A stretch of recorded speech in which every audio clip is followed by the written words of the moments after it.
Signal ব্যাহত হওয়ার জেরে সকাল থেকেই পরিষেবা বিঘ্ন হাওড়া ব্যান্ডেল শাখায়। বাতিল হয়েছিল 22টি লোকাল ট্রেন। রেল সূত্রে খবর, হাওড়া স্টেশনে ঢোকার মুখে 64 নম্বর পয়েন্টে সিগন্যাল ব্যবস্থায় ত্রুটির কারণেই এই পরিস্থিতি তৈরি হয়েছে। বর্তমানে রেল পরিষেবা স্বাভাবিক জানিয়েছে পূর্ব রেল। সিগন্যাল ব্যাহত হওয়ার জেরে পরিষেবা বিঘ্ন হাওড়া ব্যান্ডেল শাখায়। অফিস টাইমে 22টি লোকাল ট্রেন বাতিল। বুধবার সকাল থেকেই হাওড়া ব্যান্ডেল শাখাতে ব্যাহত হয় ট্রেন চলাচল। রেল সূত্রে দাবি করা হয়েছে, হাওড়া স্টেশন ঢোকার মুখে 64 নম্বর পয়েন্টে সিগন্যাল ব্যবস্থায় ত্রুটির কারণেই এই পরিস্থিতি তৈরি হয়, যার জেরে হাওড়া স্টেশনের 1 থেকে 6 নম্বর প্ল্যাটফর্মে ট্রেন ঢোকা বন্ধ হয়ে যায়। যদিও 1 ঘন্টার মধ্যেই পরিষেবা স্বাভাবিক হয়। পরিস্থিতির জেরে 22টি লোকাল ট্রেন বাতিল করে পূর্ব রেল। রেল সূত্রে জানা গেছে, 13034 কাটিহার হাওড়া এক্সপ্রেস খালি অবস্থাতে 6 নম্বর প্ল্যাটফর্ম থেকে ঝিল রোডের কারশেডে যাচ্ছিল।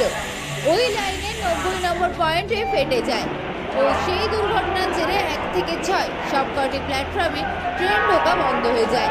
তবে বর্তমানে ট্রেন পরিষেবা চালু করা হয়েছে। যদিও ঘটনার জেরে 22টি লোকাল ট্রেন বাতিল করে পূর্ব রেল। সপ্তাহের কাজের দিনে ট্রেন চলাচল ব্যাহত হওয়ার কারণে দুর্ভোগে পড়েন নিত্যযাত্রীরা। খবর পেয়ে ঘটনাস্থলে ছুটে যান রেলের পদস্থ ইঞ্জিনিয়াররা। যুদ্ধকালীন তৎপরতায় তারা শুরু করেন মেরামতির কাজ। সমস্যাটা তো দেখে মনে হচ্ছে যে প্রায় ঘন্টা দেড়েক। আমি কিছুক্ষণ আগে এসে দেখছি যে এই ট্রেনটা 6:58 ট্রেন। তো আজকে যদি আমার নাইট ডিউটি আছে, তাই যদি উল্টোটা হতো আজকে খুব অসুবিধায় পড়ে যেতাম। কতক্ষণ হয়ে গেছে? প্রায় ঘন্টা দেড়েকের কাছাকাছি তো প্রবলেম হয়ে যাচ্ছে, হয়ে রয়েছে। কোথায় যাবে? এইটা বর্ধমান লোকাল, 6:58 বর্ধমান লোকাল। আপনি বুঝতে পারছেন না, আজ এখন 8:06 হয়ে গেছে, এখনও 6:58 বর্ধমান লোকাল। আপনার নাম? নীলাদ্রি খান। কি অসুবিধা?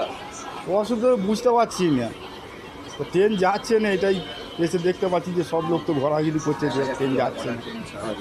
তা কী করা যাবে, সে বসে আছি কারণ ছাড়বার টাইম বলেনি, কিন্তু ছাড়বে তো বলেছে, টাইমটা তো এখনো কোনো বলেনি, আর ট্রেনও ছাড়ছে না। আপনার নাম? আর সমর গুছাই।